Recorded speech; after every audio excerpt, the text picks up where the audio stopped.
guys, Jake from Evolving Daily. I don't even know if you can hear me because the neighbors are doing what they do out on their four-wheelers. So this is going to be another one of the boringer videos, but some of these, like, I hated these parts of class and training, but they have to be done. Even though right now you might think, it's just dumb, let's just skip this section. It's something that, and it's something you can be thinking about in advance. Like, you can do little homework daily, literally. Before we get into it, there's Instagram, there's Facebook, and podcast. I think that's all. I'm going to try to start linking them below, but you guys know how that goes. So this is another medical video. Before we get into the fun stuff, we have to talk about some of these things. So, this one is being mentally ready and trying to not be surprised by when things happen, and being aware of the things that have happened, are happening, and are possible to happen in the very near future.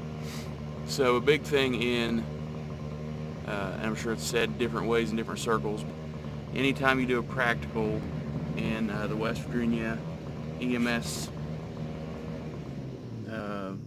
field, like if you're doing a practical skills exam or whatever they call it, the very first thing you're doing is BSI, scene safe. BSI is body substance isolation, I'm guessing. You got your gloves and your protective, all of this is and that's. And the scene is safe. Because in the EMS world, you can't work until you're safe or whatever. Boo. Which, that step is an important step for us, but does not need to be as strict. And you need to start figuring out right now how strict you are with that safe thing. So basically what I'm saying here is, within seconds of seeing the patient or knowing there's a patient, because sometimes you'll know there's a patient before you see him, or you'll know something's happening before someone calls you and says, "Hey, Billy's laying in a pool of blood." Well, right then you need to be thinking, what are the possibilities? Did Billy fall? Did Billy have a nosebleed? Did Billy get shot? Did Billy wreck a car or a bicycle? Like, those are four wholly different scenarios that warrant different approaches. And you need to be able to start now, whenever you're walking around or eating dinner or whatever in your everyday life. If we're here, this happens, and I see these things, how do I need to act? What things need to happen in what order, or can I act at all? So let's say you just wander across a, we'll say, body. They appear to maybe be dead. Look around real quick. Do you hear anything? Is there any pow, pow, pow? Obviously that's one of the lower probabilities, but do you hear any pow pows? Do you see people running away from it? Is there someone standing there with a knife? Those things. Like, is any of that happening? Do I see any power lines hanging down? Is there some noxious gas in the air? Do I smell something out of place? Is there a tanker truck with some hazmat placard, diamond-shaped placard that has a bunch of numbers and some, like, color-coded and has pictures on some of them? Do I see any of that? Is there anything that makes this seem like this is not a, so in the treating people thing, there's medical and trauma. Medical meaning something inside their body stopped or misfired, or there's an imbalance. It's a medical issue. Then there's trauma. You need to try to, as quickly as you can, figure out if this is trauma or medical. And is it safe for you to even be standing where you're at? Is it safe near the patient? And is it medical or trauma? I've tried to figure out a way to put not just this video, but these videos in order so they kind of make sense and work into each other, and even inside the video, things. But, so, like, are there power lines laying in a pool of water that he's also laying in? Does this stuff make sense? Like it. And here's the thing. Most of us are going to try to do something even if it's unsafe. Probably pretty accurate there. But we also need to realize that if, say, there is a cloud of gas somewhere in the area, or you smell a weird chemical smell, if you go in to help treat them without giving it a little bit more thought of how to go about this, then you just created another patient. So now someone or some group of people have to come get the patient, and while they're doing that, some person or some other group of people needs to go get you, the other patient. So you just type more 911, emergency, medical, fire department, police. You've just tied up more of those hands, which means less hands to work on the original patient. Obviously, there are a billion scenarios, trillions, quadrillions. There's a bunch of them. No one scenario is going to be the same. But you need to start thinking in everyday life. Start getting on Live Leak and watching, like, most stuff on there is fighting or shooting or stuff like that. But you need to, like, start just thinking during the day, what if this happens and I see that?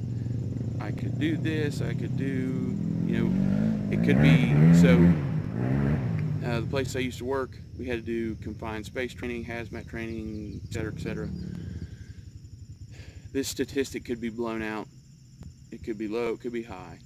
But on the average confined space with a hazardous release, and so like say in your basement there's something that kills everything that goes in there. A lot of times it happens in manholes with guys working in them. One guy goes in to work on it and he goes down hard. His buddy sees it. Oh shit, it's Ricky. He goes down because Ricky had a heart attack or Ricky passed out or whatever. He gets in that cloud of gas and our instructor, and he had a good bit of paperwork of different incidences that's happened around the world. It's not uncommon for 3 people to be dead in that hole before the 4th person, either it's been so long but there's only 3 people there working, or the 4th person for some reason is like, hey, I may not want to go there. And that's going to be a hard thing to do. For a lot of us, we're probably going to be like, yeah, yep, it could be, there could be a release in there. Time to go find out. Use this thing. It's the worst thing you could use, but it's just one of those things. And the big part of this video is to not be looking through this. Don't look through your binoculars. Don't like, and you're going to get some amount of tunnel vision because you're going to, that thing's happening there. I need to figure it. You need to be, calm yourself down. I would say that this is a made-up number, totally pulled out of the air, but I would say like 80% of the EMTs who work very well in hairy situations, it's because they can calm down. They can, all right, we got 7 of them that are all fucked up. 2 of them they can get themselves too low. And a lot of people think that they're assholes or they're heartless or they're whatever because it looks like they don't care. But it's that they have calmed themselves down and removed themselves from, oh, those are humans too, like, oh, we've got this many patients. And the more you can calm yourself down and build a better game plan before you even start acting, the better off you're going to be. And not you are going to be, the better off the situation is going to be. You're going to help more people. Or that same 3 people, you're going to help them more. I didn't really make an outline, or this is just diarrhea of the mouth. So we need to be able to realize that there is a situation, calm ourselves down to where we can make good decisions.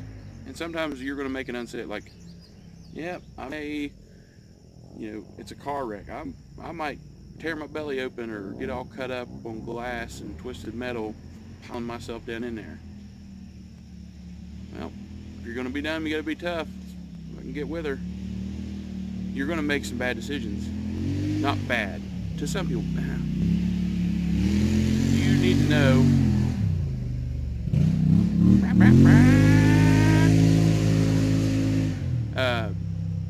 And some of that stuff you need to start figuring out ahead of time. Like, hey, am I willing to go in there and do that thing for this person? I have no idea who in the hell they are. You probably should.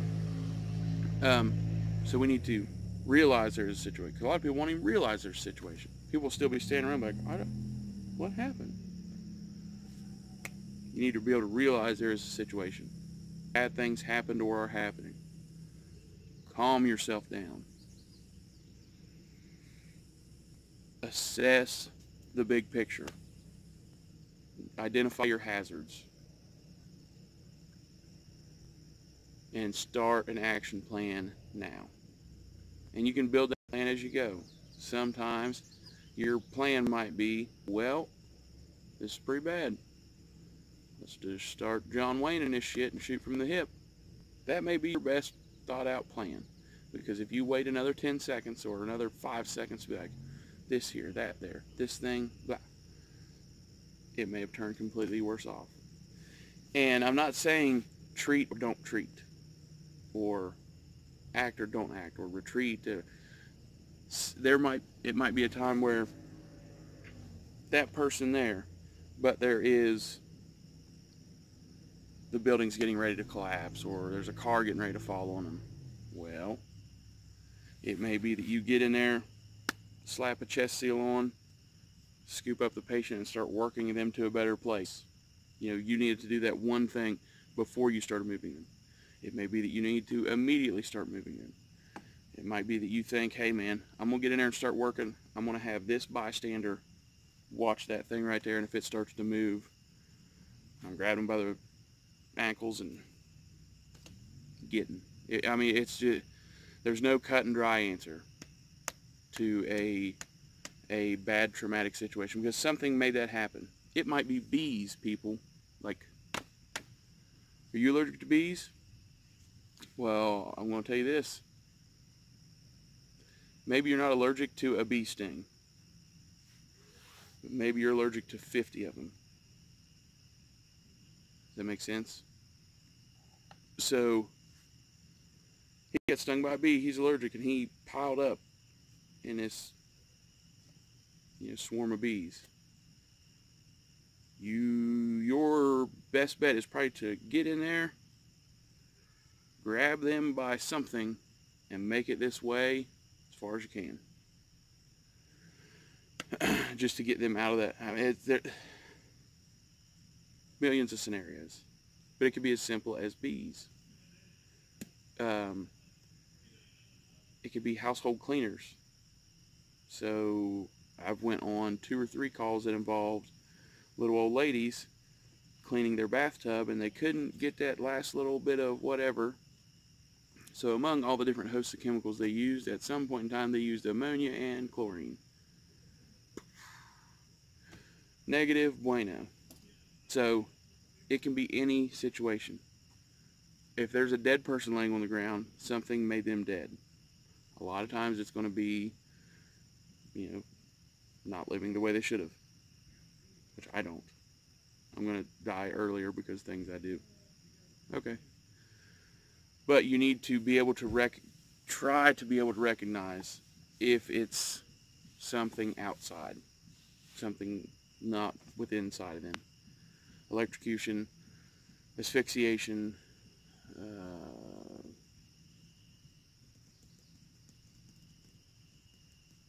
don't know how to say the things I want to say, and they sound halfway intelligent. They leak too much blood loss. It could be a host of things. One of the bigger things we need to realize is, was it from someone else? Which us were probably more inclined to that anyhow. We've got a hammer, so a lot of things look like a nail. But did someone do this? Is there an environmental factor? Are they still breathing but unconscious?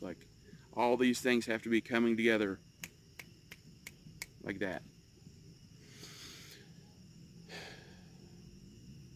I rambled and didn't even really... It's hard to try to explain some of these things well. So,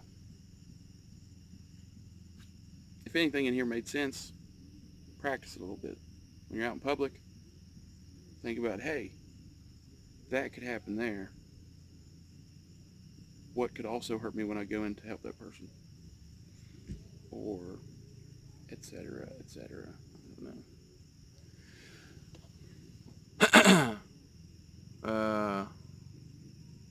thetacticalmedic.com. They sell good gear. You won't get a rip-off tourniquet or some fake, what do they call it, a clone. Thetacticalmedic.com, tacticalresponse.com for VOC or mini VOC, shears, rescue me's. Guys, I've been there where I literally didn't have an extra $10 to buy a piece of medical gear. Do what you can. Save change. Medical gear is important. Quit shooting your gun so much, like actual pow, pow, pow. Start doing dry practice. Start doing weapon manipulation. And instead of buying ammo, buy medical gear. I promise we're going to get into fun videos. Promise. I'm trying to figure out how to build, buy, or something a mannequin. Or a human stand-in hide. Jesus. There's going to be a few more of these boring videos scattered in and amongst the fun stuff. Be prepared to thrive while others survive. Thanks.